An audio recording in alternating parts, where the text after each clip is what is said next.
உன் வேதனை நீங்கி சுகமாயிரு. ஒரு அல்லேலூயா சொல்லுங்க பார்க்கலாம். நேற்று காலையில் ஜெபித்துட்டு இருக்கையில் 3 முறை இந்த வார்த்தையை கர்த்தர் உறுதிப்படுத்தினார். 3 முறை. இன்னைக்கு இங்கே பேசுறதுக்கு எனக்கு என்ன காரியம் பேசுறது, அப்போ தான் இங்கே வந்ததுக்கு அப்புறம் தான் தெரிஞ்சுது எத்தனை பேர் வேதனையோட சாட்சி சொல்கிறாங்க. ஒரு அல்லேலூயா சொல்லுங்க பார்க்கலாம். ஆமாம், கர்த்தர் நம்மளை பார்க்குறாரா இல்லையா? ஆமாம். யாராவது இங்கே எனக்கு வேதனையே இல்லை பாஸ்டர் இருக்கிறவங்க மாத்திரம் கையை தூக்க முடியுமா? இல்லை. ஒரு அல்லேலூயா சொல்லுங்க பார்க்கலாம். ஆமாம், எல்லாருக்கும் ஏதாவது ஒரு வேதனை நிச்சயமாக இருக்கும். அதைத்தான் கர்த்தர் சொல்லுகிறார், உன் வேதனை நீங்கி சுகமாயிரு என்று கர்த்தர் இன்றைக்கு உங்களுக்கு சொல்லுகிறார். இந்த வார்த்தையை சொல்லுவதற்கு கர்த்தருக்கு அதிகாரம், அதற்கப்புறமா தேவன் தம்முடைய ஊழியக்காரருக்கு இதை அதிகாரத்தை கொடுக்கிறார். ஆமென் சொல்லுங்க பார்க்கலாம். அல்லேலூயா. ஏன்னா அது யாரை குறித்து சொல்லப்பட்ட வார்த்தை என்று சொன்னால், இதை குறித்து நான் ஒரு முறை இந்த பெரும்பாடுள்ள ஸ்திரியை குறித்து இங்கே நான் பேசியிருக்கிறதா எனக்கு ஒரு ஞாபகம். இந்த பெரும்பாடுள்ள ஸ்திரீ, அவளுடைய பெயர் கண்டிப்பாக வச்சிருப்பாங்களா வச்சிருக்க மாட்டாங்களா? ஆனால் இந்த உலகம் அவளுக்கு வைத்த பெயர் பெரும்பாடு உள்ளவள். 1 நாள் 2 நாள் கிடையாது, 12 வருடமான பெரும்பாடு. ஒரு அல்லேலூயா சொல்லுங்க. அந்த 12 வருடமா அவளுடைய வேதனை அவளுக்கு மட்டும்தான் தெரியும். ஆமென் சொல்லுங்க பார்க்கலாம். இன்னைக்கு அது மாதிரி தான் கர்த்தர் சொல்லுகிறார், உங்களுக்கு எத்தனை வருட வேதனையாக இருந்தாலும் இந்த நாளில் தேவன் தம்முடைய ஊழியக்காரன் மூலமாக உங்களுக்கு பேசுகிற ஒரு நற்செய்தி, உன் வேதனை நீங்கி நீ சுகமாயிரு என்று கர்த்தர் சொல்லுகிறார்.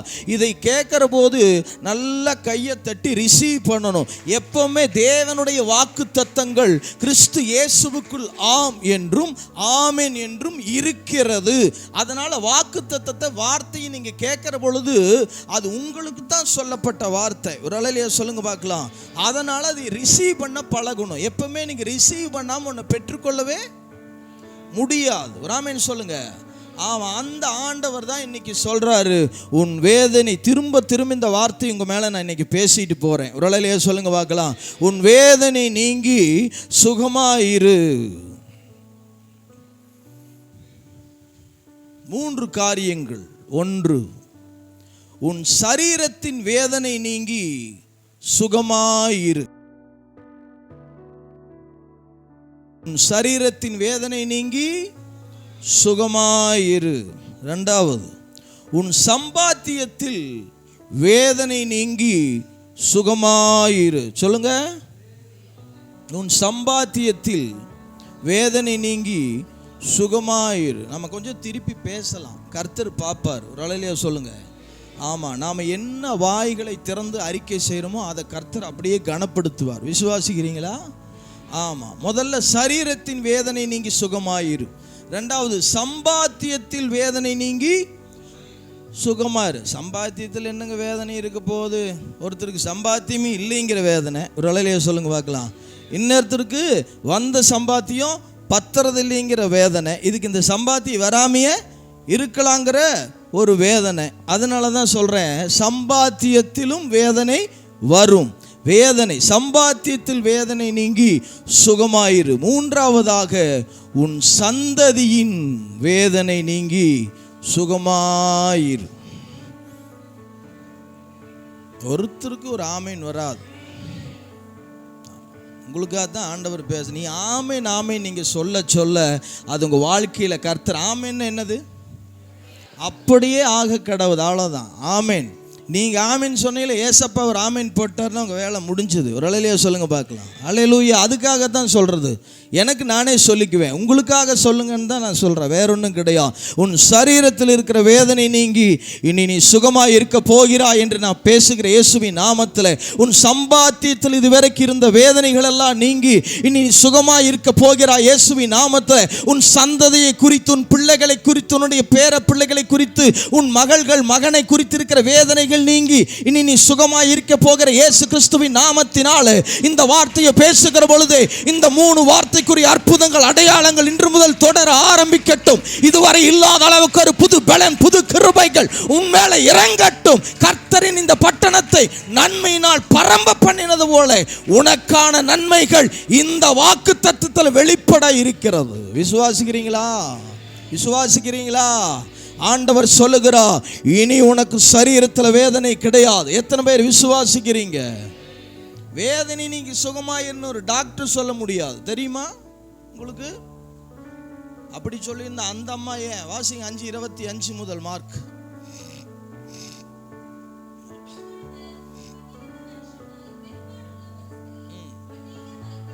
அநேக வைத்தியர்களால், ஒவ்வொரு டாக்டர், எல்லா டாக்டரும் சொன்னது என்னது? இதை சாப்பிடுமா சரியா போயிடும். ஐயா சரியா போயிருங்களா? சரியா போயிடும். உனக்கு எனக்கு அந்த பலவீனம் வராதல்ல, இருக்காது. ஆனா நடந்துதா? ஆமா. அநேக டாக்டர் கிட்ட போனதை அறிந்த அம்மாளுக்கு ஆண்டவர் அற்புதம் செய்யறான்னு அவனால் அறிந்து கொள்ள முடியல. ஒரு அலையிலேயே சொல்லுங்க. இந்த அம்மா முதல்ல செஞ்சிருக்கலாம். அதைத்தான் நான் சொன்னேன், வேதனை நீங்கி சுகமா இருக்குன்னு சொல்றதுக்கு எந்த வைத்தியனாலையும் முடியாது. ஒரு அலையிலேயே சொல்லுங்க பார்க்கலாம். ஏன்னா அவர் நம்ம சரீரத்தை குறித்து படிச்சிருக்கிறார், அவ்வளவுதான். ஒரு அலையிலேயே சொல்லுங்க. ஆனால் ஆண்டவர் நம்முடைய சரீரத்தை படைச்சிருக்கிறார். ஒரு அலையிலேயே சொல்லுங்க பார்க்கலாம். அதனால தான் அவர் சொல்லுவார், உன் வேதனை நீங்கி நீ சுகமாயிரு. எந்த மனுஷன் இந்த வார்த்தையை சொல்ல முடியாது, 2 பேர் தான் சொல்ல முடியும். கர்த்தர் சொல்லலாம், தம்முடைய ஊழியக்கார பிள்ளைகள் மூலமாய் கர்த்தர் உங்களுக்குன்னு தூது அனுப்பலாம். இன்றைக்கு கர்த்தர் திரும்ப நான் சொல்றேன், உன் வேதனை நீங்கி நீ சுகமாயிருக்க போகிறா. உன் சரீரத்தில் இருக்கிற நாடி நரம்புகள், இரத்த மணுக்கள், செல்களுக்குள்ள கிரியை செய்கிற உச்சம் தலை முதல் உள்ளங்கால் வரை பலவீனப்படுத்தி கொண்டிருக்கிற எல்லா வியாதி கிருமிகள் அழிக்கப்படுகிறது இயேசுவின் நாமத்தினால.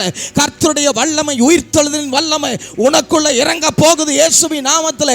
எத்தனை டாக்டர் சொன்னாலும் அதில் எல்லாம் இல்லாத ஒரு மகிமையின் நம்பிக்கை என் ஆண்டவர் இயேசு கிறிஸ்துவினுடைய வார்த்தை மூலமாய் வருகிறது. உன் வேதனை நீங்கி சுகமாயிரு.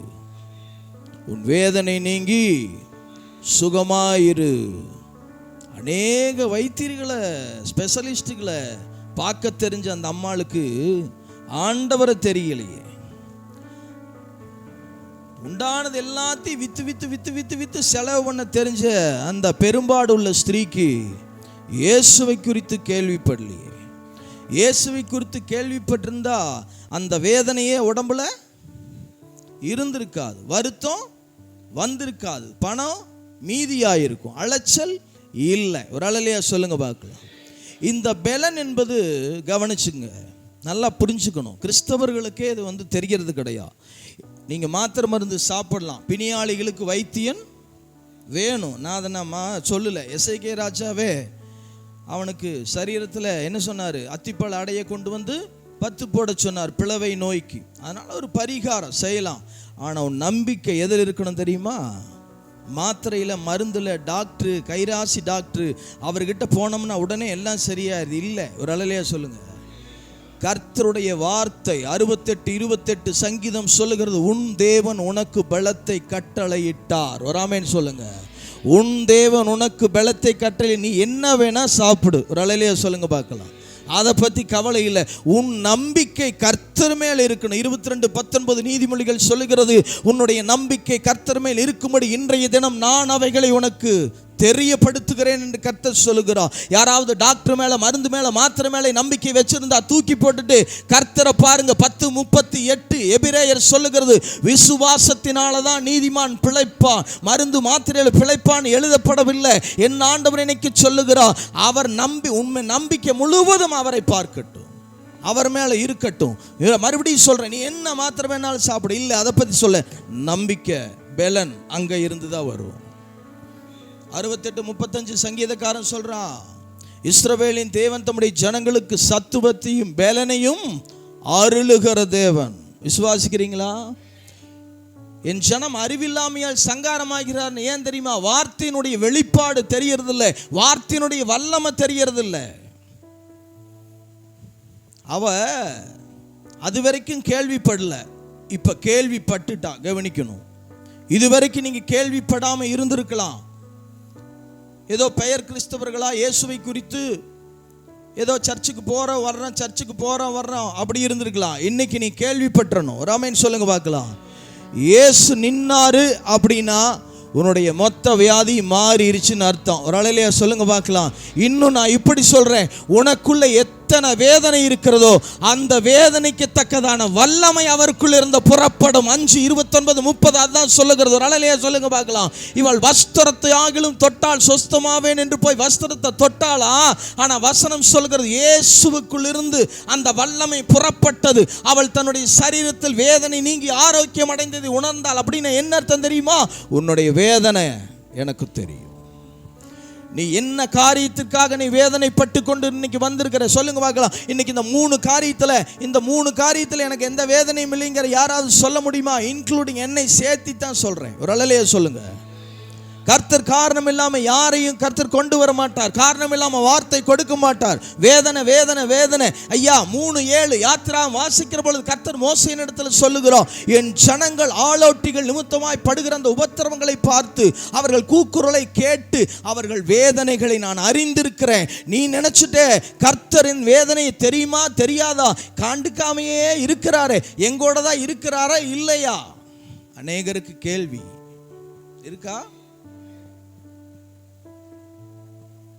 94:9 சங்கீதம் சொல்லுது, கண்ணை உண்டாக்கினவ காணாது இருப்பாரோ, காதை உண்டாக்கினவ கேளாது இருப்பாரோ. உண்டாக்குனதே நான் தான், காதை உண்டாக்குனதே நான் தான். ஜெபத்தை கேட்காம இருப்பனா? கவனிக்கிறீங்களா? அந்த அம்மாளுடைய அறியாமை 12 வருடமாய் அவளுடைய பலவீனம் மாறாமல் இருந்தது. இன்னைக்கு எத்தனை வருடமா வியாதி இருக்கலாம், பலவீனம் இருக்கலாம். அற்புதம் செய்யறதுக்கு கர்த்தர் எடுத்துக்கிட்ட நேரம் எந்த இடத்துலையும் இவ்வளவுதான். ஒரு அலையிலேயே சொல்லுங்க. எங்களை மாதிரி பாஸ்ட்டுக்கு மாதிரி தலையில கையை வச்சு நல்லா ஒரே செகண்டு தான். ஒரு அலையிலேயே சொல்லுங்க. வாயிலிருந்து புறப்படுகிற வார்த்தை ராமேன் சொல்லுங்க, உன் விசுவாசம் உன்னை ரட்சித்ததுன்னு சொன்னாரு. அந்த விசுவாசம் தான் அவளுக்குள்ள சமாதானத்தை கொண்டு வந்தது, வேதனை நீங்க செய்தது, சுகத்தை கொண்டு வந்தது. இன்றைக்கு கர்த்தர் உங்களை என்னை பார்த்து அதான் கேட்கிறார், உன்னுடைய விசுவாசம் எந்த அளவுக்கு இருக்கிறது? அங்க போற இங்க போற, டெஸ்ட் எடுக்கிற, அதை பண்ற இதை பண்ற, ஆஸ்பத்திரியில் அவ்வளவு நேரம் காத்திருக்கிற, உனக்காக சிலுவையில் ரத்தம் சிந்தனை. இயேசுதாமே நம்முடைய பலவீனங்களை ஏற்றுக்கொண்டு நோய்களை சிலுவையிலே சுமந்தார் 8:17 மத்தேயு எழுதி இருக்கிறது. 53:5 இயேசுவின் தழும்புகளால் குணமாகிறோனும் எழுதி இருக்கிறது. 1 பேதுரு 2:24 இயேசுவின் தழும்புகளால் சுகமானீர்கள் என்று எழுதி இருக்கிறது. 107:20 சங்கீதம் அவர் வசனத்தை அனுப்பி குணமாக்கி அழிவுக்கு தப்புவிக்கிறார் எழுதி இருக்கிறது. இதெல்லாம் தெரியலையா உனக்கு? ஒரு அலையிலேயே சொல்லுங்க. புரியுதா உங்களுக்கு? ஏன் முறைச்சு பார்க்குறீங்க? இதில் எழுதப்பட்ட வார்த்தைகள் தெரியுதா இல்லையா உங்களுக்கு? பிரிஸ்கிரிப்ஷனில் பார்த்து இதே கம்பெனி மருந்து தான் வேணும், இதே கம்பெனி மருந்து, இந்த மெடிக்கல் அங்கே போறியே, இங்கே ஒரு பிரிஸ்கிரிப்ஷன் கொடுத்துருக்கிறாரு உங்களுக்கு. எனக்கு உடன்படிக்கை பெட்டி இதில் இல்லாததே கிடையாது. ஒரு அலையிலேயே சொல்லுங்க பார்க்கலாம். நீ வார்த்தைகளை தேட ஆரம்பிக்கணும். 18:10 நீதிமொழிகள் சொல்லுகிறது, கர்த்தருடைய நாமம் பலத்த துருகம், நீதிமான் அதற்குள் ஓடி சுகமாயிருப்பான். கர்த்தருடைய நாமம்னா என்னதுங்க? கர்த்தருடைய நாமம்னா என்னது? 19:13 வெளிப்படுத்தல், அவருடைய நாமம் தேவனுடைய வார்த்தை என்பதே. ஒரு அலையிலேயே சொல்லுங்க. அந்த வார்த்தையை நீ பிடிச்சு ஜெபிக்க ஆரம்பிக்கிற பொழுது உனக்குள்ள சுகம் வரும் என்று கர்த்தர் சொல்லுகிறார். நீதிமான் அதற்குள் ஓடி சுகமாய் இருப்பான் என்று கர்த்தர் சொல்லுகிறார். இந்த நாளில் கர்த்தர் உங்களுக்கு சொல்றார், பெலன் என்பது ஒரு மருந்து மாத்திரையில டாக்டர் மூலமா வருவது கிடையாது. ஒரு அலையிலேயே சொல்லுங்க. பெலன் என்பது பரத்திலிருந்து கர்த்தர் உனக்கும் எனக்கும் கொடுக்கிறது. கல்வாரி சிலுவையில் சிந்தப்பட்ட திரு ரத்தத்தின் மூலமாய் கட்டவிழ்க்கப்படுகிறது தான் அந்த பெலன். அந்த பெலனை தான் கர்த்தர் இன்றைக்கு உங்க மேல பேச விரும்புகிறார். 2 கொரிந்தியர் 12:9-10 வாசிக்கிற பொழுது பவுல் சொல்லுகிறார், அவருக்கு ஒரு பலவீனம் இருக்கு. 3 முறை கர்த்தரிடத்தில் வேண்டிக் கொண்டார், எந்த ரிப்ளை இல்லை. இப்ப கர்த்தர் சொல்றாரு, உன் பலவீனத்தில் என் பலன் பூர்ணமாய் விளங்கும், என் கிருபை உனக்கு போதும். அதுக்கு அவர் என்ன ரிப்ளை பண்றாரு தெரியுமா? அந்தப்படி கிறிஸ்துவின் வல்லமை என்னில் தங்கி இருக்கிற போது நான் ரொம்ப சந்தோஷப்படுறேன். பலவீனத்தை குறித்து ரொம்ப சந்தோஷப்படுறேன். உங்களுக்கு காய்ச்சல் வந்துருச்சு, 3 நாள் எந்திரிக்க முடியல, ஃபோன் பண்ணுறாங்க, என்ன பண்ணிட்டு இருக்கிறீன்னு சிரிச்சுட்டு சொல்லுவீங்களா? 3 நாள் எனக்கு காய்ச்சல்னு சொல்லுவீங்களா? பவுல் சொல்றாரு என்னன்னு, அந்தப்படி இந்த பலவீனங்களை நான் சந்தோஷமா ஏற்றுக்கிறேன். ஏன் தெரியுமா? இந்த பலவீனத்தின் நேரத்தில் கிறிஸ்துவின் வல்லமை. அதைத்தான் சொன்னேன், உனக்குள்ள எத்தனை வேதனை இருக்கிறதோ அத்தனை வேதனைக்குள்ளும் கர்த்தருடைய வல்லமை வெளிப்படும். அதற்கு அதிகமாக. அவ்வளோதான். கர்த்தரால் அந்த இடத்தை விட்டு நகர முடியல, நின்றுட்டார். இவர் தொட்டது வஸ்திரத்தை தான். திரும்ப திரும்ப கர்த்தர் சொல்றார், வேதனை நீங்கி சுகமாயிரு என்பதை கர்த்தர் தான் சொல்ல முடியும். அநேக வைத்தியர்கள் சொல்ல முடியாது. அநேக காசு பணத்தை செலவு பண்ணி அந்த வார்த்தையை வாங்க முடியாது. இன்றைக்கு கர்த்தர் உங்களை என்னை பார்த்து திரும்ப திரும்ப சொல்லுகிறார், உன் வேதனை நீங்கி சுகமாயிரு. வார்த்தை, தேவனுடைய வார்த்தை வார்த்தையாவே வச்சுக்கிறோம். அது ஜீவனுங்க. அதுக்குள்ள ஒரு தடவை சொன்னீங்கன்னா அது வார்த்தை, 10 தடவை சொன்னா அதுக்குள்ள ஜீவன் உங்களுக்குள்ள இருந்து வெளிப்படும். ஒரு ஆமென் சொல்லுங்க பார்க்கலாம். வார்த்தையை திரும்ப திரும்ப திரும்ப திரும்ப நீ சொல்லிக்கொண்டே இருங்க பார்க்கலாம். உங்களுக்குள்ள பயங்கரமான ஒரு வல்லமை உங்களுக்குள்ள அப்படியே உள்ள போறது உங்களுக்கு தெரியும். எந்த புத்தகத்துக்கும் இல்லாத ஒரு மகிமையை கர்த்தர் நம்முடைய வேதத்துக்கு வைத்திருக்கிறார். எத்தனையோ உலகத்தில் எத்தனையோ வேதங்கள் இருக்குது. வேதங்களை எழுதினவன் இன்னைக்கு யாரும் கிடையாது. ஆனா இயேசு கிறிஸ்து இன்றைக்கும் உயிரோடு இருக்கிறார். அவருடைய கல்லறை திறந்திருக்கிறது. ஆமென் சொல்லுங்க. 2 தீமோத்தேயு 3:16 சொல்லுகிறது, தேவனுடைய வாக்கியங்கள் எல்லாம் தேவனுடைய வார்த்தையில ஆவியாலே அருளப்பட்டிருக்கிறது. ஆமென் சொல்லுங்க. ஆவியானவராலே அருளப்பட்டிருக்கிற இந்த வார்த்தை. சூழ்நிலைகள் பலவீனம் எப்படி உங்களை தாக்கும் தெரியுமா? சொல்லிட்டுலாம் வராது. 10 நாளைக்கு முன்னாலையெல்லாம் தெரியாது. இந்த பிசாசனுடைய வேலையை டக்குன்னு நம்மளை நிலகுலைய பண்ணுவான். என்னது? நிலகுலைய பண்ணுவான். அந்த சகோதரி சாட்சி சொன்னாங்க, நெஞ்சு வலிச்ச மாதிரி இருந்தது அப்படின்னு சொல்லி. அப்போ சிந்தையில் எப்படி போடுவான்னா, அந்த நெஞ்சு வலியினால் எவ்வளவு பிரச்சனைகள் வரும், போராட்டங்கள் வருங்கிறத அவன் உள்ளே போட்டுக்கிட்டே இருப்பான். நாம் ஒரு பக்கம் என்ன செய்யணும்னா, நான் இயேசுவின் தழும்புகளால் சுகமாக இருக்கிறேன், இதுதான் என்னுடைய டேப்லெட்டு. ஒரு அலையிலையா சொல்லுங்க பார்க்கலாம். இதை நீங்கள் ஒரு பக்கம் சொல்லிக்கிட்டே இருக்கணும். அவன் ஒரு பக்கம் போட்டுக்கிட்டே இருப்பான், நெஞ்சு வலிக்குதான், அதாயிருமோ இதாயிருமோ. பிசாசனுடைய தந்திரம் என்ன தெரியுங்களா? பயத்தை கொண்டு வர்றதான். ஆனால் 54:14 ஏசாயாவில் கர்த்தர் சொல்கிற, நீதியினால் ஸ்திரப்பட்டு இருப்பாய், கொடுமைக்கு தூரமாவாய், பயமில்லாது இருப்பாய், திகிலுக்கு தூரமாவாய், இதை உன்னை அணுகுவது இல்லை. இதை சொல்லணும். எதுவும் என்னை தொட முடியாது, நான் இயேசுக்குள்ள இருக்கிற, இயேசுவின் ரத்தத்துக்குள்ள இருக்கிற. இது நிலைகுலைய பண்ணிடுவான். ஒண்ணுமில்ல. ஒரு காரியத்தை சொல்றேன். எசேக்கியா ராஜாவை குறித்து உங்களுக்கு தெரியும். 38ஆம் அதிகாரம் ஏசாயா வாசிக்கிற பொழுது ஆண்டவர் தீர்க்கதரிசி கிட்ட ஏசாயா கிட்ட சொல்லிட்டார். என்ன சொல்லிட்டாருன்னா, அவன் மரிச்சு போயிடுவான், அவனை போய் எல்லாம் ரெடி பண்ணிக்க சொல்லுன்ட்டு. இதைய ஏசாயா சாட்சியா எழுதுகிறான். எசேக்கியா ராஜா சாட்சியா அந்த இடத்துல எழுதுறான். 38, 12, 13, 14 வாசிக்கிற பொழுது அந்த 2 வசனத்திலையும் சொல்லப்பட்டிருக்கிறது, இன்று இரவுக்குள் என்னை முடிவடைய பண்ணுவேன். புரிஞ்சுதா உங்களுக்கு நான் சொல்றது? அவனுக்குள்ள பயந்துட்டு என்னன்னா, ஆண்டவரே சொல்லிட்டார், நீ இரவுக்குள்ள முடிவடைய பண்ணுவார். இனி நான் நாளை காலையில பார்க்க போறது இல்லை. ஆமென் சொல்லுங்க. ஆனா ஆண்டவர் அவனுடைய வாழ்க்கையில புதிய ஜீவனை கர்த்தர் கொடுத்தார், ஜீவியத்தை கர்த்தர் கொடுத்தார், அவருக்காக ஜீவிக்க கர்த்தர் கொடுத்தா. நீ நினைக்கிற என் வாழ்க்கை முடிஞ்சிருமோ, ஆனா கர்த்தர் சொல்லுகிறார், இது உன்னுடைய ஜீவனின் ஆரம்பம், உன் ஜீவியத்தின் ஆரம்பம். நீ அவருக்காய் ஜீவிக்கிற நாட்கள் துவங்குகிறது. கையை தட்டி தேவனுடைய நாமத்தை மகிமைப்படுத்து. என் ஆண்டவர் இன்றைக்கு உனக்கு பேசுகிற வார்த்தை என்ன தெரியுமா? அவருடைய அனுமதி இல்லாம உன் தலையிலிருந்து ஒரு மயிர் கூட கீழே விழாது. பயம், பிசாசு பயத்தை காட்டி காட்டி அதாயிருமோ இதாயிருமோ. ஏசப்பாவை எல்லாம் கொல்றதுக்கு வகை தேடிட்டு இருக்கிறாங்க. இவர் ஒரு மலை மேல உட்கார்ந்து ஜெபம் பண்ணிட்டு மூர்க்கத்தனமா இருந்தானா. எப்படி இருந்தானுங்க? மூர்க்கத்தனமா அவரை கொல்லுவதற்கு வகை தேடிட்டு இருக்கிறான். ஆனா இவர் போய் மேல மலை மேல உட்கார்ந்து ஜெபம் பண்ணிட்டு இருக்கிறார். ஆமென் சொல்லுங்க. கைவிட மாட்டார் ஏசப்பா, கைவிடவே மாட்டார். ஒரு அலையிலே சொல்லுங்க பார்க்கலாம். நீங்க பார்க்க வேண்டியது பலவீனத்தை எண்ணக்கூடாது, பலவீனத்தை எண்ணக்கூடாது. அவன் இன்னைக்கு நைட்டுக்குள்ள நான் முடிஞ்சிருவனாட்டுக்குதுன்னு சொன்னவனே 38:15 ஏசாயா சொல்லுகிறது, நான் என்ன சொல்லுவேன், வாக்கு அருளினார், அந்த பிரகாரமாகவே செய்தார். ஆமென் சொல்லுங்க. உங்களுக்கு வாக்கு கொடுத்த தேவன் உண்மையுள்ளவர். மனுஷன் மாறலாம், வாக்கு கொடுத்தா பொண்டாட்டி மாறலாம், புருஷன் மாறலாம், பிள்ளைங்க மாறலாம், கர்த்தர் மாற மாட்டார். ஒரு அலையிலே சொல்லுங்க. வாக்கு தத்தம் பண்ணினவர் உண்மையுள்ள தேவன் தான் இன்னைக்கு உங்களை என்னை பார்த்து சொல்லுகிறார், உன் வேதனை நீங்கி சுகமாயிரு.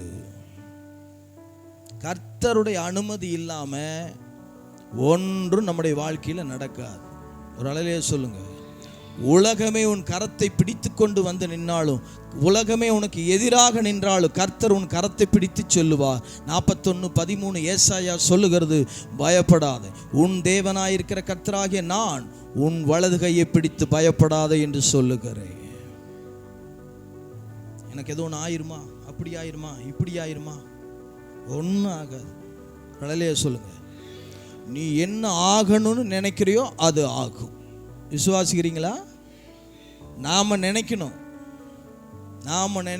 ஆண்டவரே சொல்றாரு, வாசற்படியில் நின்று கதவை தட்டுகிறேன், ஒருவன் சத்தத்தை கேட்டு கதவை திறந்தால் நான் அவனோடு வந்து போஜனம் பண்ணுவேன். நம்ம பர்மிஷனுக்காக அப்படி சொல்றாரு. நீ விரும்பினாத்தாப்பா நானே உள்ள வருவேன்னு சொல்ற போது பிசாச கர்த்தர் அனுமதிப்பாரா? சொல்ல மாட்டேங்கிறீங்க. ஒரு வசனம் மட்டும் வாசிங்க, 7:12 லூக்கா. நல்லா கவனிக்கணும்.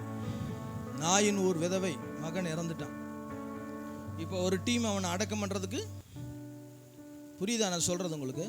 ஒரு டீம் இப்போ அவனை அடக்கம் பண்ணுறதுக்கு கரெக்டாக ஊரோட வாசலுக்கு வந்துருச்சு, வெளியில் வருது. இப்போ பாடியை கொண்டுட்டு கரெக்டாக இயேசு அங்கே என்ட்ராகிறார்.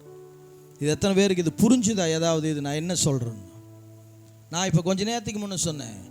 தேவனுடைய சித்தம் இல்லாமல் உன் தலையிலிருந்து ஒரு மயிரும் விழாது. பிசாசு நினைச்சா அவனை கொண்டு போய் அடக்கம் பண்ணணும்னு, அவன் வாழ்க்கையில மரணத்தை. கர்த்தர் நினைச்சாரு அவனுக்கு ஜீவனை கொடுக்கணும்னு சொல்லி. இப்ப ரெண்டும் சந்திச்சுக்கிற இடம் ஊருடைய ஒளிமுக வாசலை சந்திக்கிறான். அப்படின்னா என்ன அர்த்தம் அப்படின்னு கேட்டா, பிசாசு உன்னை அடக்கம் பண்ண தீவிரிக்கிற பொழுது அவனுக்கு எதிராக கர்த்தர் அதே இடத்துல வந்து உனக்கு மீண்டுமாக ஒரு ஜீவனை கொடுக்க என் இயேசு போதுமானவராயிருக்கிறார். இந்த உலகம் உன்னை அடக்கம் பண்ணணும்னு நினைக்கலாம், பிசாசு உன்னை அடக்கம் பண்ணணும்னு நினைக்கலாம், கர்த்தருடைய அனுமதி இல்லாம நடக்கா. எல்லாம் வந்து அவளுக்கு ஆறுதல்லாம் சொல்லியிருப்பாங்க. அந்த அம்மாளுக்கு, ஐயோ ஒரே பையன் போயிடுச்சாப்பா, அவன் என்ன பண்ணுவான்னு. ஏசப்பா வேதத்தில் நீ எங்கே வேணா எடுத்துப்பா. ஆறுதல் சொல்கிறவள் அல்ல, ஆறுதல் செய்கிற தேவன். அப்படின்னா இழப்பை திருப்பி அவ கரத்திலேயே கொடுத்துட்டு போனார். கவனிக்கிறீங்களா? நீங்க கவலையே படாதீங்க, மரண பயமெல்லாம் போகட்டும் இயேசுவின் நாமத்தில். 2:14-15 எபிரேயர் அறிக்கை செய்யுங்க. மரணத்துக்கு அதிகாரியாக பிசாசானவனை தமது மரணத்தினாலே அழிக்கும்படிக்கும் ஜீவகாலமெல்லாம் மரண பயத்திற்குள்ளானவர் யாவரையும் விடுதலை பண்ணும்படிக்கும் அப்படியானார். ஒரு அலையிலே சொல்லுங்க பார்க்கலாம். மரண பயத்தின் ஆவிகள் எல்லாம் வெளியேறணும். நீங்களும் நான் ஆண்டவருடைய பிள்ளை. ஒரு அலையிலே சொல்லுங்க பார்க்கலாம். எசேக்கியா ராஜா கேட்டான், ஆண்டவரே கல்லறைகளுமை துதிக்க முடியாது, பாதாளமை போற்ற முடியாது, புழுதியுடைய சத்தியத்தை அறிவிக்க முடியாது, உயிரோடு இருக்கிறவன் தான் செய்ய முடியும். நீங்க எனக்கு ஜீவனை கொடுத்தா உடைய சத்தியத்தை அறிவிப்பேன், ஆராதிப்பமை போற்றுவேன் சொன்ன உடனே கர்த்தர் அவனுக்கு 15 வருஷம் ஆயுசு நாட்களை கூட்டி கொடுத்தா. அடையாளம் ராமன் சொல்லுங்க. ஆமா, வாட்ச் முள்ளு எப்ப மாதிரி சுத்துறது இல்லை, திருப்பி சுத்தணும்னா அது பெரிய காரியம். ஒரு அலையிலே சொல்லுங்க பார்க்கலாம். இந்த பூமியவே கர்த்தர் ஒரு நாள் நிறுத்தணும். ஒரு அலையிலே சொல்லுங்க பார்க்கலாம். என்னை துதிக்கணும்னு சொல்லிட்டானே, என் சத்தியத்தை அறிவிக்கணும்னு சொல்லிட்டானே, எம்மை போற்றுவேன்னு சொல்லிட்டானேன்னு கர்த்தர் தமது கட்ட விரலினால இந்த பூமியை ஒரு நாள் பிடித்து வைத்திருந்தார். அதே தான் கர்த்தர் இன்றைக்கு உங்களை என்னை பார்த்து சொல்லுகிறார். கர்த்தருக்காக நீ நின்னால் உனக்காக கர்த்தர் நிற்பார். மரண பயம் எல்லாம் போகட்டும். ஆட்டுக்கு சம்பந்தம் இல்லாம 7 வகையான வழி வரும். நாம நெஞ்சுன்னு வலிச்சதுனாவே நம்ம மைண்டு போறதே ஹார்ட்டுக்கு தான்.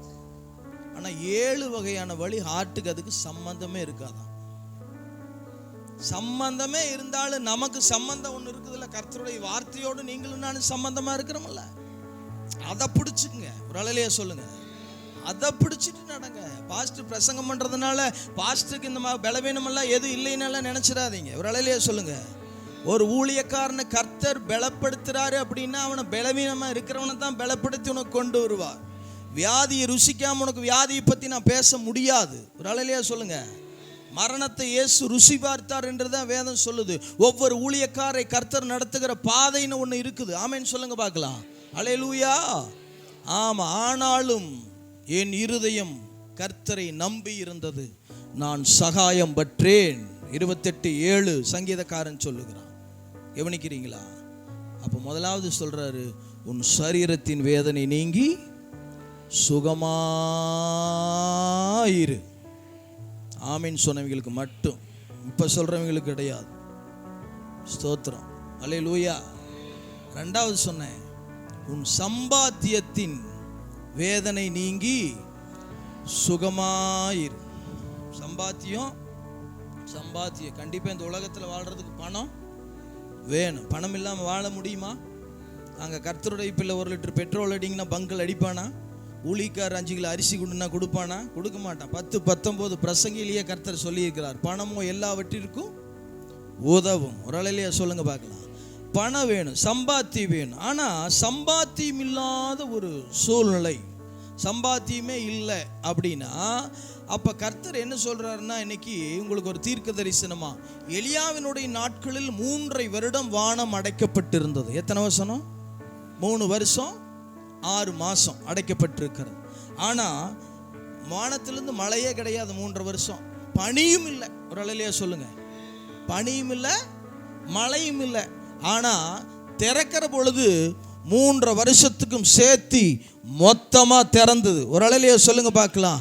ஆமா, சிலருக்கெல்லாம் புரியல. ஒரு அலையிலேயே சொல்லுங்க பார்க்கலாம். உன்னுடைய அடைக்கப்பட்ட கரங்கள் திறக்கிற பொழுது கர்த்தர் எப்படி திறப்பார் தெரியுமா? இன்னைக்கு கடன் பிரச்சனையில, பொருளாதார நெருக்கடியில நீங்க இந்த இடத்துல வந்திருக்கலாம், சம்பாத்தியம் இல்லாம வந்திருக்கலாம், ஒருவேளை சம்பாதிச்சும் அது பத்தாம வந்திருக்கலாம். எதுக்குடா இந்த சம்பாத்தியம், இது வந்தாலும் பத்த மாட்டேங்குது. ஆனா கர்த்தர் சொல்றார், கொஞ்சம் பொறு. ஒரு அலையிலேயே சொல்லுங்க, அடைக்கப்பட்ட வானம் மொத்தமா திறக்கும். உனக்கான வானம் திறக்கப்படுகிறது. கையை தட்டி தேவனுடைய நாமத்தை மகிமைப்படுத்துங்க. இதுவரைக்கும் அடைபட்டிருந்த வானத்தை கர்த்தர் திறக்கிறார். உன்னுடைய சம்பாத்தியத்திற்கான வானம் திறக்கப்படுகிறது. மொத்தமா திறந்துருவார். வட்டி கர்த்தர் கணக்கு பண்ணாருன்னு வச்சுங்க, கரெக்டா இருக்கும். ஒரு அலையிலேயே சொல்லுங்க, லாபம் 10 முறை சம்பளத்தை ஏமாத்தினா. எத்தனை முறை? 10 முறைங்க. யாக்கோபுக்கு 1 முறை 2 முறை இல்லை, 10 முறை. மாமனார் ஒரு பக்கம், தாய் மாமே, ஆனாலும் 10 முறை சம்பளத்தை ஏமாத்தினான். ஆனால் கர்த்தர் திருப்பி கொடுக்கிற பொழுது யாக்கோபுக்கு எப்படி கொடுத்தார் தெரியுமா? 30:43 ஆதியாகம் சொல்லுகிறது, இவ்விதமாய் இந்த புருஷன் திரளாய் விருத்தி அடைந்து ஆடுகள், மாடுகள், ஒட்டங்கள், வேலைக்காரர்கள், வேலைக்காரிகள் உடையவனானான். 32:10 அதே ஆதியாகம் சொல்லுது, கோலும் கையுமாக அவன் யோர்தானை விட்டு திருப்பி போனானா. ஆனா இப்பொழுதோ 2 பரிவாரம், அதைத்தான் எழுதப்பட்டிருக்கிறது. ஆடு, மாடு, ஒட்டகம், வேலைக்காரர், வேலைக்காரிகள் உடையவனானான். ஒரு ஆமென் சொல்லுங்க பார்க்கலாம். ஐயா, லாபானுடைய ஆசீர்வாதத்தை வேதம் பதிவு செய்யல, யாக்கோபுடைய ஆசீர்வாதம் பதிவு செய்யப்பட்டிருக்கிறது. 30:42 சொல்லுகிறது, இவ்விதமாய் பலமுள்ளவைகள் யாக்கோபையும் பலவீனமானவைகள் லாபானையும் சேர்ந்தது. உன்னை ஒருத்தன் சம்பாத்தியத்தில் பிரயாசத்தில் வாங்கிட்டு ஏமாத்தினான்னு வச்சுக்கவே, கர்த்தர் வேற ஒன்றும் செய்ய மாட்டார். அப்படியே பிளஸ்ஸிங்கை திருப்பி விடுவார். ஒரு அலையிலேயே சொல்லுங்க பார்க்கலாம். பலமுள்ளவைகள் எல்லாம் உன்னை சேரும், பலவீனமானவைகள் லாபானின் ஆவியை சேரும். ஒரு ஆமென் சொல்லுங்க பார்க்கலாம். இந்த நாளில் ஆண்டவரின் சம்பாத்தியத்தை குறித்து தீர்க்க தரிசனமா ஏசாயா 9ஆம் அதிகாரம் 1வது வசனம் 2-3-4. இந்த வசனத்தை நீங்க சம்பாத்தியத்திற்காக இருக்கிறவங்க இந்த வசனத்தை பேசணும். என்ன தெரியுமா? இங்க சொல்லப்படுகிறது, நப்தலி நாட்டை குறித்தும் செபுலோன் நாட்டை குறித்தும் முன்பு ஒரு காலத்தில் அது எப்படி இருந்ததா? ஈனத்தனமா இருந்ததாம், ஈனப்படுத்தி வச்சிருந்தாங்களாம், இருண்டு இருந்ததா. ஆனா கர்த்தர் அதை பிற்காலத்தில் மகிமைப்படுத்துவார். இதைய கர்த்தர் எப்படி உங்களுக்கு இந்த நாளில் சொல்றார் தெரியுமா? ஈனப்படுத்தின நாட்கள் முடிந்து, இருண்டு போன நாட்கள் முடிந்து, அடுத்த வசனத்தில் நாம வாசிக்கிற பொழுது கர்த்தர் சொல்லுகிறார், அந்த ஜாதியை அவர் திரளாக்கி மகிழ்ச்சியை பெருக பண்ணி, அது அறுப்பில் களி கூறுவது போல, கொள்ளையை பங்கிட்டு கொள்ளுகிறது போல கர்த்தர் செய்ய போறார். ஆமென் சொல்லுங்க. பாஸ்டர் இதுவரைக்கும் என்னுடைய கரம் ஒரு அறுவடையை பார்க்கல பாஸ்டர், இதுவரைக்கும் என்னுடைய கரம் ஒரு சம்பாத்தியத்தை பார்க்கல, கொஞ்சம் பொறு. கர்த்தர் சொல்லுகிறார், உன்னுடைய அறுவடை நாள் துவங்க போகிறது. இதுவரைக்கும் விளைச்சலை கெடுத்த மீதியான ஆவிகள் விழ போகிறது. இனி நீ ஈனத்தனமாய் இருப்பதில்லை, இனி உன்னுடைய வாழ்க்கை இருண்டு போவதில்லை. உன்னுடைய மகிமையின் நாட்களை கர்த்தர் துவக்குகிறார். நாகும் 2:2 வார்த்தையின்படி ஆண்டவர் சொல்லுகிறார், வெறுமையாக்குறவர்களை வெறுமையாக்கி திராட்சை கொடிகளை கெடுத்து போட்டால் கர்த்தர் யாக்கோபின் மகிமையை திரும்பி வர பண்ணது போல இஸ்ரவேலின் மகிமை திரும்பி வரும். உன்னுடைய மகிமை திரும்புகிற நாட்களை கர்த்தர் துவக்குகிறார், துவக்குகிறார், துவக்குகிறார், துவக்குகிறார், துவக்குகிறார். உன் மகிமையை கர்த்தர் துவக்குகிறார். உன் கரத்தின் பிரயாசத்தை நீ பிடிக்க போற, அறுப்புல கலிகூற போற. இருக்கீங்களா? அதைத்தான் ஏசாயா 9:2 சொல்லுது, இருளில் இருக்கிற ஜனங்கள் பெரிய வெளிச்சத்தை கண்டார்கள். மரண இருளின் திசையில் இருக்கிறவனுக்கெல்லாம் வெளிச்சம் உதிக்குது, வெளிச்சம் உதிக்குது. இருள் இருக்கிறவனுக்கு வெளிச்சம் உதிக்குது. மீகா 7:8-9 வாசிக்கிற பொழுது, சத்துருவே சந்தோஷப்படாதே, நான் இருளில் உட்கார்ந்தா கர்த்தர் எனக்கு வெளிச்சமாய் இருப்பார். ஒரு ஆளிலேயே சொல்லுங்க பார்க்கலாம். ஆமா, நான் விழுந்தாலும் ஏந்திரிப்பேன். ஒரு ஆளிலேயே சொல்லுங்க பார்க்கலாம். ஆமா, கர்த்தரனை எழுப்புவார். ஒரு ஆளிலேயே சொல்லுங்க. எல்லாவற்றுக்கும் மேலே 7:9 சொல்லுங்க, அவர் என்னை வெளிச்சத்தில் கொண்டு வருவார். நான் ஏதோ கொஞ்சம் ஒரு தப்பு பண்ணேன் இல்லைன்னு சொல்லல, அதற்காக இன்னைக்கு நான் அந்த கோபத்தை சுமக்கிறேன். ஆனாலும் அவருடைய நீதியை பார்ப்பேன். எது நீதி தெரியுங்களா? இந்த டிசம்பர் மாதத்தில் உங்களை என்னை கர்த்தர் வெளிச்சத்தில் கொண்டு வந்து நிறுத்துகிறார். இனி இருண்ட காலம் கிடையாது. ஒரு ஆளிலேயே சொல்லுங்க, இனி மகிமைப்படுகிற ஒரு காலத்துக்குள்ள கர்த்தர் உங்களை என்னை கொண்டு வந்து வைக்கிறார். உன்னுடைய அறுப்பின் நாட்கள் துவங்குகிற பொழுது இந்த அறுப்பை கெடுக்கிறது யார் தெரியுமா? வீட்டில் போய் நியாயாதிபதிகள் 6ஆம் அதிகாரம் முதல் 6 வசனம் 7 வசனம் வாசிச்சு பாருங்க. இந்த மீதியானியர் என்ன பண்ணுவான்னா, இஸ்ரவேல் ஜனங்கள் விதை விதைச்சிட்டு இருக்கிற போது விதை விதைச்சிட்டு போயிடுவாங்க, விளைச்சலை எல்லாம் கெடுத்துருவான், அறுவடை எல்லாம். இதே தான். ஒரு அலையிலேயே சொல்லுங்க பார்க்கலாம். நம்முடைய வாழ்க்கையிலையும் சில விளைச்சல்கள் இதுவரைக்கும் கெடுக்கப்பட்டிருக்கலாம். அதுக்கு காரணம் இந்த ஸ்பிரிட்டு தான். ஒரு ஆமேன் சொல்லுங்க. நீங்க நியாயாதிபதிகளுக்கு அப்புறம் அந்த மீதியானி ஆவி வேதத்தில் பார்க்கவே முடியாது. கர்த்தர் அப்படியே ஒப்பு கொடுத்துருவார் கிதியோனிடத்துல. ஒரு ஆமேன் சொல்லுங்க பார்க்கலாம். இந்த மாதிரி எழுதப்பட்டிருக்கும். இன்னொரு இடத்துல மீதியானின்னு வரும் ஏசாயாவில்.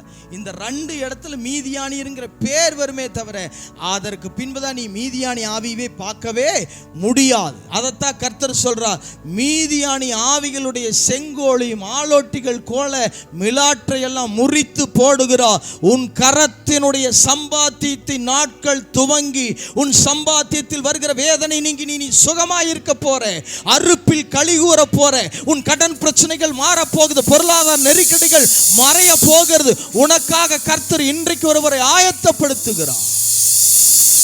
அல்லேலூயா. உலகத்தையே படியளக்கிற தேவனுக்கு நம்ம பிரச்சனை எல்லாம் ஒரு பெரிய பிரச்சனையா? நீங்க அமைதியா இருக்கிறது பார்த்தா ஆமாம் பாஸ்டர்னு சொல்ற மாதிரி இருக்கு. ஒரு பிரச்சனையும் இல்லை. ஆனா கேட்கிற விதத்தை கேட்கிறவன் எவனும் நாம கேட்கறது இல்லை, அவ்வளவுதான். கேட்டீங்கன்னா பெற்றுக்கலாம். இந்த வசனம் தான் சம்பாத்தியத்துக்கான வசனம். என்னுடைய அறுப்புலை நீ நான் களி கூற போறேன், நீ என் மகிழ்ச்சி திரளா இருக்க போகுது. அலையிலேயே சொல்லுங்க, திரளா பெருக பண்ண போறார் கர்த்தர்.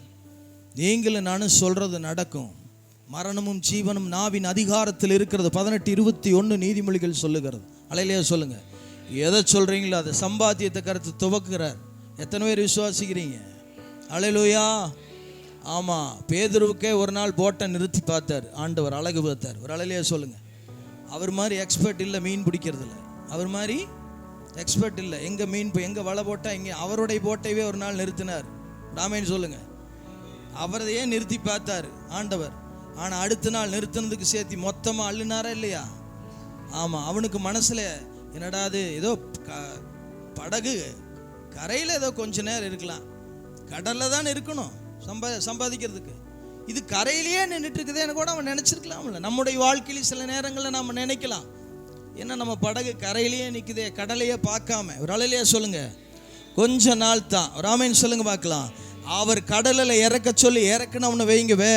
5:9 லூக்கா சொல்லுகிறது, பிரமித்தார்கள். ராமேன் சொல்லுங்க, பிரமிக்கத்தக்க பிரயாசத்தை கர்த்தர் இந்த நாள் முதற்கொண்டு உங்களுக்கு கொடுப்பார் என்று இயேசுவின் நாமத்தில் இந்த வார்த்தையை நான் பேசுற வந்திருக்கிற ஒவ்வொரு பிள்ளைகள் மேல பிரமிக்கத்தக்க பிரயாசம் உனக்கு வரப்போகிறது. முடக்கப்பட்ட சூழ்நிலைகள் மாற போகிறது. கரை ஒதுங்கி இருந்த படகு இனி களம் காண போகிறது. கையை தட்டி தேவனுடைய நாமத்தை மகிமைப்படுத்து. கையை தட்டுறதுக்கு வெட்கப்படாத. கையை தட்ட தட்ட தட்ட தட்ட உனக்கான ஆசீர்வாதத்தின் திறவுகோல் உன் கரத்துல கர்த்தர் கொடுக்கட்டும். மூன்றாவதா சொல்லி முடிக்கிறேன். உன்னுடைய சந்ததியின் வேதனை நீங்கி சுகமாயிரு.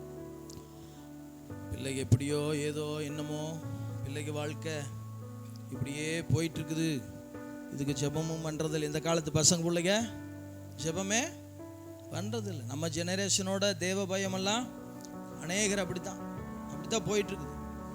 நீ யார் இந்த வாலிப பிள்ளைகளை கரை சேர்த்துவாங்களோ என்னமோ ஒன்றும் கவலைப்பட வேண்டாம். ஒரு அலையிலேயே சொல்லு. ஆமாம், இந்த ஆபிரகாமுக்கு இறந்துட்டா யாரு? சாரா இறந்துட்டா. 120 வயசுலேயே அந்த அம்மா இறந்துருச்சு. இப்போ பையனுக்கு கல்யாணம் பண்ணணும். பையனுக்கு எலியேசர் அனுப்புகிறாரு. ரெபேக்கா வருது, கல்யாணம் பண்ணுறான். ஆனால் இவன் கல்யாணம் பண்ணையில் இவனுடைய வயசு, ஈசாக்கு எத்தனை வயசு? 40 வயசு. ஒரு ஆமீன் சொல்லு. 25 22 இல்லை, கல்யாணம் பண்ணுற போது அவனுக்கு வந்து 40 வாசி, 25 20 வாசி. ஆதியாம் 25 20 என்ன சொல்லுது? Very good. 40 வயசுங்க. எத்தனை வயசு? 40 வயசுல கல்யாணம். ஏன் கர்த்தர் அவனுக்கு ஒரு 40 வயசு வரைக்கும் திருமணத்தை கர்த்தர் தடை பண்ணார்? இவனுக்கு என்னன்னா, ஆபிரகாமுக்கு ஏதோ ஒன்று பிடிச்சி இவனுக்கு கல்யாணம் பண்ணி பேசணும். அம்மாவும் இல்லை. சாரா இறந்த உடனே கேத்துராளுங்கிற ஒரு பொம்பளை இவர் கல்யாணம் பண்ணிக்கிட்டார். யாரு? ஆபிரகாம். அப்போ இவருக்கு வயசு என்னது? 130 வயசு. கேத்துராளுக்கு அப்புறம் மறுபடியும் பல மறுமனையாட்டிகள், இத்தனை பேர்த்து கல்யாணம் பண்ணிட்டார். அதனால ஈசாக்குக்கு எதையோன பிடிச்சி கல்யாணம் பண்ணி வச்சிடணும். ஆனால் கர்த்தர் காலதாமதம் பண்ணினார்னா தெரிஞ்சுக்குங்க. ஏன் கர்த்தர் ஈசாக்கு காலதாமதம் பண்ணார் தெரியுங்களா? ஈசாக்கு தன் தாய்க்காக கொண்டிருந்த துக்கம் நீங்கி ஆறுதல் அடைந்தான். ஒரு ஆமென் சொல்லுங்க. கர்த்தர் ஈசாக்கு எப்படி வச்சிருந்தா தெரியுமா? பிள்ளைய அம்மாளை பாக்களும் நேசிக்கிற ஒரு பிள்ளைய வச்சிருந்தார். அம்மாளை பாக்களும் அதிகமாய் நேசிக்கிற ஒரு பிள்ளைய கர்த்தர் வச்சிருந்தார். ஆபிரகாமுடைய அவசரத்தில் எதையோன பிடிச்சி கல்யாணம் பண்ணி வச்சிருந்தா இந்த ஈசாக்குக்கு ஏசாவும் பொண்டாட்டி எப்படி மனநோவா இருந்தாங்களோ அப்படி ஆயிருக்கும். ஈசாக்குங்கிறவன் பயபக்திக்கு உரியவன். ஒரு ஆளையிலேயே சொல்லுங்க, கர்த்தருடைய பயபக்திக்கு உரியவன். நீங்க பாருங்க, ஆபிரகாம் சாரா சாகர வரைக்கும் ஒழுங்கா இருந்தா, அதுக்கப்புறம் மறுமணம் பண்ணிட்டார் நிறைய பேர்த்த. யாக்கோபு, ராகேலு, லேயாளு, அப்புறம் அவங்களுக்கு 2 பேர் கூட வேலைக்காரி 2 பேர் வந்தாங்க, அவங்களையும் திருமணம் பண்ணிட்டார். ஆனா ஈசாக் எத்தனை பேர்? ஆமென் சொல்லுங்க. அல்லேலூயா. ஆனா ஈசாக்கு ஒரே மனைவியோடு வாழ்ந்து ஒரே மனைவியோடு மரித்தவன். காரணம், அவன் கர்த்தருடைய பயபக்திக்கு உரியவன் என்று வேதம் சொல்லுகிறது. கர்த்தர் பிள்ளைக காரியத்தில் சில காரியங்களை அவர் தாமதம் பண்ணலாம். ஒரு ஆமென் சொல்லுங்க. தடை பண்ண மாட்டாரு. ரலையிலேயே சொல்லுங்க. இனியா நம்ம பிள்ளைகளுக்கான குழந்தைங்க மகனோ மருமகளோ பிறக்க போறா? ஒரு ரலையிலேயே சொல்லுங்க. அது எலியேசர் மூலமா. எலியேசர் ஜெபிக்கிறான், நேர்வழியா என்னை நடத்தி வந்த கர்த்தருக்கு ஸ்தோத்திரம். 24:48 ஆதியாம் சொல்லுகிறது. இவன் எத்தனை அலைஞ்சு எத்தனை பக்கம் வந்திருப்பான் யோசிச்சு பாருங்க. ரெபேக்கால வந்தோன்னு அவன் கண்டுபிடிக்க முடியுமா? எத்தனை பக்கம் அலைஞ்சு. அப்ப கர்த்தர் காலதாமதம் படுத்துறாருன்னா பக்கம் நெருங்கிட்டோம். உன் சந்ததியை குறித்துதான வேதனை நீங்கி நீ சுகமாய் இருக்க வேண்டும் என்று கர்த்தர் இந்த நாளில் உனக்கும் எனக்கும் வாக்கு பண்ணுகிறார். ஆகாருக்கு அப்படித்தான். 21ஆம் அதிகாரத்தில் 16வது வசனத்தில் பிள்ளை சாகிறத நான் பார்க்க மாட்டேன்னு துயர சத்தமாய் அவள் என்ன பண்ணாலாம்? அழுக ஆரம்பிக்கிறான். ஆனா ஒன்ன மறந்துட்டான். என்னது? அவன் இஸ்மவேல் செத்துட்டு இருக்கிறான். அழுகிறிய 16:10 இஸ்மவேலுக்கான வாக்கு தத்தத்தை கொடுத்தாரா இல்லையா? இஸ்மவேல் பிறக்க கூட இல்லை. ஒரு அழலியா சொல்லுங்க. இஸ்மவேல் பிறந்தானா? 16:10 12 பிரபுக்களாகிய இஸ்ரவேலருடைய குமாருடைய நாமங்கள் இவைகளே. போதுமா? ஒரு அழலியா சொல்லுங்க. 16:10 வாக்கு பண்ணினாரா? என்ன வாக்கு பண்ணாரு? சந்ததியை பெருக பண்ணுவேனாரு. ஐயா, யாக்கோபுனுடைய கோத்திரம் தான் 12 கோத்திரம், அது வெறும் கோத்திரத்தான். ஆனா இஸ்மவேலுக்கு கோத்திர பிரபுக்கள். ஒரு அழலியா சொல்லுங்க. யாக்கோபுக்கு, ஆனா இங்க ஆபிரகாம், ஈசாக்கு, இஸ்மவேலு. ஆபிரகாமுக்கு அடுத்த சந்ததி இஸ்மவேலைவே 12 கோத்திர பிரபுக்களாக கர்த்தர் கட்டளையிட்டு இருக்கிறார். ஆமென் சொல்லுங்க. அவன் துஷ்ட மனுஷன் தான் இல்லைன்னு சொல்ல, அவன் கை விரோதமா இருக்குதான் இல்லைன்னு சொல்ல, இதுல நிறமாத கற்பிணி அவங்க அம்மா கிட்டேயே 16, 12, 13 கர்த்தர் ஆதியாமத்துல வாக்கு பண்றார். ஆமென் சொல்லுங்க. அவன் துஷ்ட மனுஷனா இருப்பான், அவன் கை சகோதரருக்கு விரோதமா இருக்குன்னு அதுக்குன்னு கர்த்தர் என்ன அழிச்சிட்டாரா? வனாந்திரத்துல தண்ணி இல்லாத போது அப்படியே விட்டுட்டாரா? வாக்கு தத்தத்தை நினைவு கூறுகிற தேவன். ஆமென் சொல்லுங்க. இன்னைக்கு நம்முடைய பிள்ளைகள் அப்படி இருக்கலாம், இப்படி இருக்கலாம். இல்லை இல்லை, கர்த்தர் நீ கற்பிணியா இருக்கிற பொழுது அந்த பிள்ளையின் மேல நான் வச்ச வாக்கு தத்தத்தை கர்த்தர் நினைவு கூறுகிற 139:16 சங்கீதம் சொல்லுகிறது, என் கருவையும் கண்கள் கண்டது. ஒரு அழலியா சொல்லுங்க பார்க்கலாம். ஆமா, அப்பா அம்மா பார்க்கறதுக்கு முன்னால கர்த்தர் வயிற்றில் இருக்கிற பிள்ளைய கர்த்தர் ஆசீர்வதிச்சிட்டார். நம்ம பிள்ளைங்க சாதாரணமான பிள்ளைங்க நீங்களும் நானும் நினைச்சிட்டு இருக்கிறோம். இல்ல, 61:9 ஏசாயா சொல்லுகிறது, இவருடைய சந்ததியானது ஜாதிகள் நடுவில், சந்தானமானது ஜனங்கள் நடுவில் அறியப்பட்டு இருக்கும். இவர்களை பார்க்கிற யாவரும் கர்த்தரால் ஆசீர்வாதம் பெற்ற சந்ததி என்று அறிந்து கொள்ளுவார்கள். ஐயா, உன் சந்ததி என் சந்ததி அருவருக்கிற சந்ததி இல்ல, கர்த்தரால் ஆசீர்வதிக்கப்பட்ட சந்ததி, அறியப்பட்டிருக்கிற சந்ததி. அந்த சந்ததி மேல் இருக்கிற வேதனை உனக்கு இன்னைக்கு மாறட்டும் இயேசுவின் நாமத்தினால். சந்ததிகளை குறித்து பெரிய திட்டம் வச்சிருக்கிறார். நம்ம நேரத்தில எல்லாம் அவர் செய்யவே மாட்டார். அவர் அதற்குன்னு ஒரு நேரத்தை வைத்திருக்கிறார். 40 வயசுல தான் ஈசாக்கு கல்யாணம்னா 40 வயசு தாமதமானாலும் தரமா கொண்டு வருவார். ஒரு அழலையா சொல்லுங்க. அல்லேலூயா. முதல்ல அவங்க அம்மா செத்துருச்சுன்னு துக்கத்தோடு இருக்கிறான். இனி வர்ற புள்ள ஒன்று அதை விட மோசமா இருந்ததுன்னா எப்படி இருக்கான் வாழ்க்கை? நம்மளுக்கு தெரியுமா? ஜாதகத்தையும் பயோடேட்டை வாங்கி பார்த்தா தெரிஞ்சிருமா? எல்லாமே தெரிஞ்சிருமா நம்மளுக்கு? அவருக்கு தெரியும். ஒரு அழலையா சொல்லுங்க. வேஷமெல்லாம் போட முடியாது கர்த்தருக்கு முன்பதாக. ஆமென் சொல்லுங்க பார்க்கலாம். அவர் உன் இருதயத்தின் உள்ளந்திரியங்களை ஆராய்ந்து அறிந்திருக்கிற தேவன். 17:9-10 வாசிக்கிற எரேமியாவில். ஒரு அழலையா சொல்லுங்க பார்க்கலாம். அல்லேலூயா. அந்த தேவன் தான் சொல்ற, சந்ததியை பத்தி நீ எங்கிட்ட விடு. ஒரு அழலையா சொல்லுங்க. சந்ததியின் வாக்கு தத்தம் உனக்கு என்ன கொடுத்துருக்கிறேன்? கர்த்தரால் ஆசீர்வாதம் பெற்ற சந்ததி அது. நீ சொல்லுவேன் இவன் ஒண்ணுக்கு ஆக மாட்டான், கர்த்தர் சொல்லுவார் அவன் ஆசீர்வதிக்கப்பட்ட சந்ததி ராம்பார். நீ சொல்லுவே இவன் இப்படித்தான் இருப்பான் அப்படின்னு, கர்த்தர் சொல்லுவார் அவன் அறியப்பட்ட சந்ததி. கர்த்தருடைய பிள்ளைங்கிற நாமம் அவனுக்கு தரிக்கப்பட்டிருக்கிறது. 28:10 உபாகமம் சொல்லுகிறது, கர்த்தருடைய நாமம் உனக்கு தரிக்கப்பட்டிருக்கிறது என்று கண்டு பூமியின் ஜனங்கள் எல்லாம் உன்னை கண்டு பயப்படுவார்கள். ஒரு அழலையா சொல்லுங்க. சந்ததி குறித்து என்ன உனக்கு கலக்கம்? எப்ப பாரு ராமேன் சொல்லுங்க. பிள்ளைய குறித்து என்ன உனக்கு கலக்கம்? அது எங்கிட்ட விட்டு இருக்கீங்களா? கர்த்தரிடத்துல சில காரியங்கள் எத்தனைங்க நம்ம பிடிச்சிட்டே இருக்க முடியாது. இந்த மாதத்தில் நான் கற்றுக்கொண்டது அதுதான். ரொம்ப சில பிரச்சனைகளுக்காக நாம ஜெபிக்க முடியாம, துதிக்க முடியாம, ஆராதிக்க முடியாம, பிசாசு அதையும் போட்டு எனக்கு ஆண்டவர் ஒரு காரியத்தை உணர்த்தினார். நீ புடி, எவ்வளவு நேரம் பிடிச்சி வச்சிருக்கிற, பிடிச்சி வச்சுட்டு உட்காந்துக்கிட்டு நான் விட்டுட்டேன். இனி இதை குறித்து நான் பேச மாட்டேன் ஆண்டவரே. ஒரு அழலையா சொல்லுங்க. நீங்க செய்வீங்க, செய்யறார், செய்து கொண்டு இருக்கிறார், அதைத்தான் உங்களுக்கு செய்வார். சந்ததியை பத்தி நீ நினைக்காத. ராமேன் சொல்லுங்க. 25-22 ஆதியாகமம் முடிக்க போறேன். ஒரு 5 நிமிஷம்.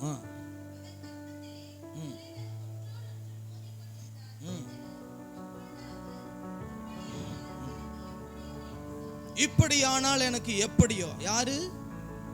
ரெபேக்கா. என்ன நடந்தது? குழந்தையே இல்லைன்ட்டு இருந்தவளுக்கு இப்ப உள்ள என்னமோ மோதிட்டு இருக்குது. ஒரு அழலையே சொல்லுங்க பார்க்கலாம். கற்பத்துல மோதி கொண்டு இருக்குது. இப்படியானா எப்படியோ உள்ள இதுக்கு மோதி நம்மளை முடிச்சிட மாட்டிருக்குது. ஒரு அழலையே சொல்லுங்க. பயந்துட்டு அந்த அம்மா ஒரு ஆமேன்னு சொல்லுங்க. இது கம்முன்னு நான் குழந்தை இல்லாமே இருந்திருக்கலாம் மாட்டிருக்குதே. யோசிச்சு பாருங்க. ஏன்னா அவன் உள்ள போராடிட்டு இருக்கிறான் யாக்கோபு. 12:3 ஓசியா சொல்லுது, சகோதரனுடைய குதிகாலை பிடிச்சிட்டு நான் தான் முதல்ல போவேன்ட்டு வெளியில் வர்றதுக்கு ஒரு ஆமென் சொல்லுங்க. இங்கே இந்த அம்மானால முடிய மாட்டேங்குது. இப்போ கர்த்தரிடத்தில் விசாரிக்கிற பொழுது கர்த்தர்,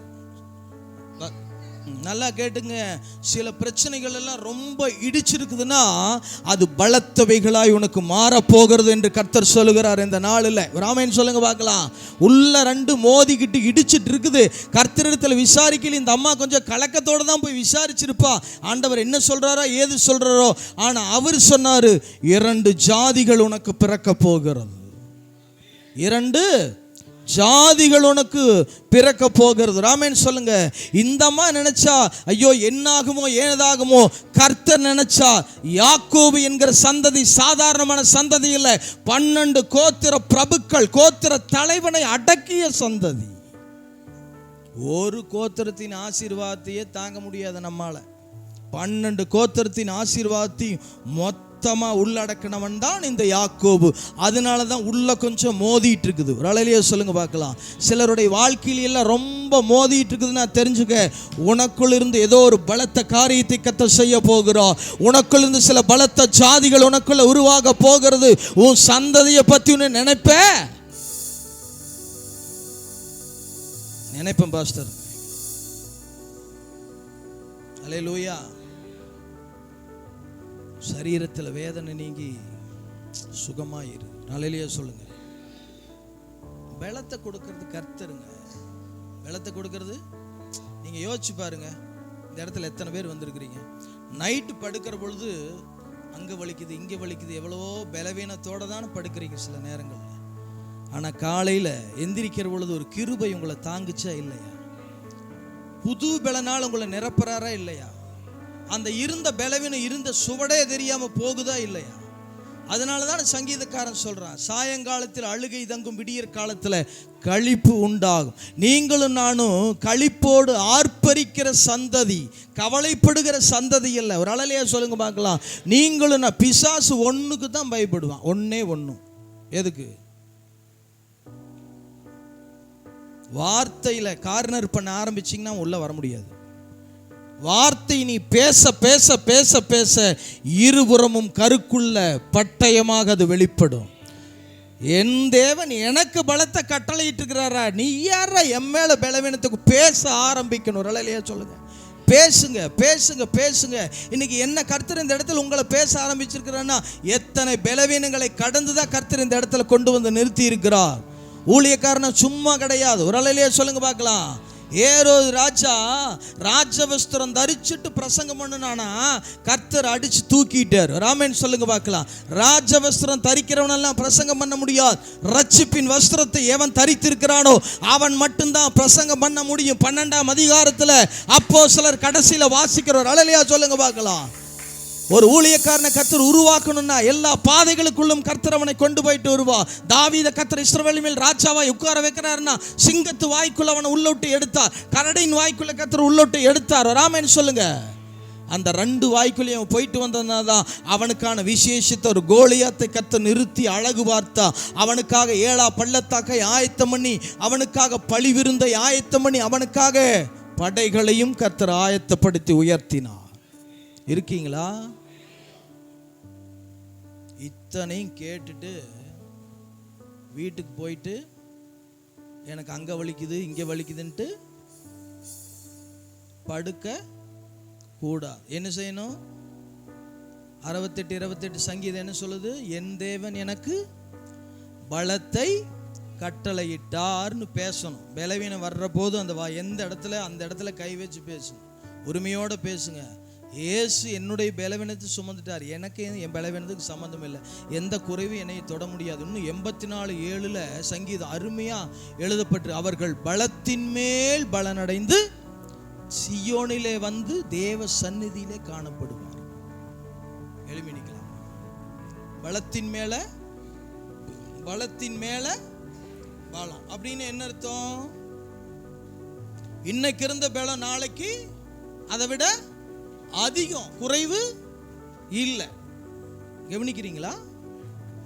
இன்னைக்கு இருந்த பலன் நாளைக்கு அதை விட அதிகம்தான். தாவீது நாளுக்கு நாள் விருத்தி. வேதத்தில் 3 விருத்தி. 1 வரவர விருத்தி. ஈசாக்கு 26:12 ஆதியாகமத்தில். ஒரு அலையிலேயே சொல்லுங்க. ஆமா, திரளான விருத்தி 30:43 யாக்கோபு ஆதியாகமத்தில். ஒரு அலையிலேயே சொல்லுங்க. ஆமா. ஆனா தாவீது 2 சாமுவேல் 5:10 நாளுக்கு நாள் விருத்தி. எப்படிங்க?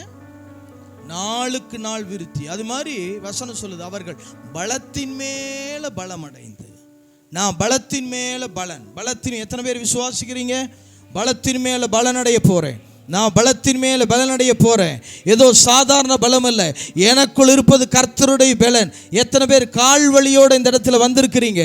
கர்த்தர் இந்த இரவு நேரத்திலும் கால்வலி எடுத்து போட்டு எலியாவுக்கு கர்த்தர் கொடுத்த அந்த கால ரதத்தை மிஞ்சி ஓடுகிற ஒரு பலன். ரீபாலா ஷக்கரகபா.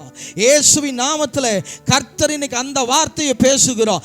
எலியாவினுடைய கால்கள் இஸ்ரவேல் ராஜாவாகி ஆகாபுடைய ரதத்துக்கு மிஞ்சி ஓடுகிற ஒரு பலன் வந்தது.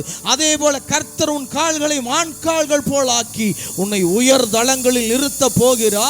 உன் கால்களுக்குள்ள நாடி நரம்புகள், ரத்தம் அணுக்கள், செல்களுக்குள்ள முதுகுத்தண்டு, இதயம், மூளை, நரம்பு, ரத்தம், குடல், தோல், கணை, இரைப்பை, வயிறு, சதை எங்கும் இயேசுவினுடைய வல்லமை இப்பொழுது கடந்து வருகிறது.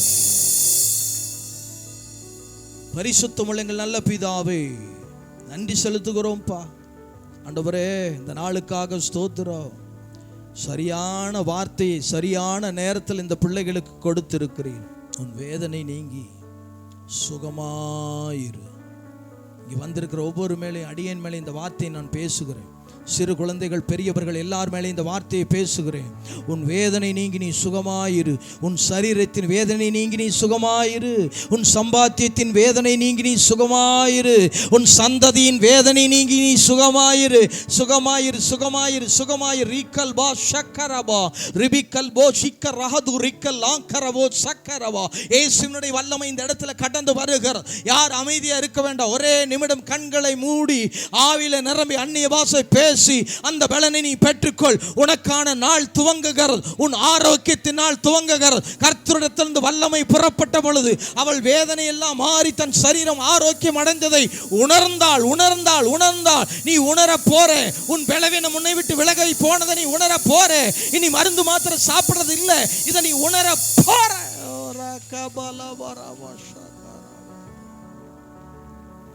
ஒவ்வொரு மேலும் தேவ பிரசனம், தேவ கிருபை, தேவ ஆளுகை, தேவ தயவு இருக்கட்டும். இந்த வார்த்தைக்கு விரோதமாக எழும்பி எத்தனிக்கிற எல்லா எதிர் வல்லமைகள் இயேசுவின் அதிகாரமுள்ள நாமத்தில் கடிந்து கட்டி அப்புறப்படுத்துகிறோம். கர்த்தருடைய வார்த்தை பட்டயமாய் புறப்பட்டதற்காக, அது துளக்கப்பட்ட பட்டயமாய் புறப்பட்டதற்காய், வெட்டுகிற பட்டை, மின்னுகிற பட்டையும், பதப்படுத்தப்பட்ட பட்டையுமா, வெட்டும்படி தீட்டப்பட்ட பட்டையுமா, கொலையின்ன போகிற உள் அறைகளில் பிரவேசித்து வெட்டுகிற பட்டயமா, இடப்பக்கமல்ல வலப்பக்கமல்ல முகம் திரும்புகிறதுக்கெல்லாம் வெட்டுகிற ஒரு பட்டயமா, அது ஏக பலமாய் வெட்டுகிற பட்டயம். பட்டயம், பட்டயம், பட்டயம், பட்டயம். கர்த்தருடைய பட்டயம் ஒவ்வொருவரையும் நிரப்பட்டும் ஐயா. ஒவ்வொருவரையும் மனதார் ஆசீர்வதிக்கிறேன். பெரிய காரியங்களை செய்யும். இந்த மாதத்தில் அநேக சாட்சிகளை கர்த்தர் எழுப்புவீராக. அநேக சாட்சிகளை கர்த்தர் எழுப்புவீராக. ஆசீர்வதி. இயேசுவின் நாமத்தில் ஜெபிக்கிறோம் நல்ல பிதா.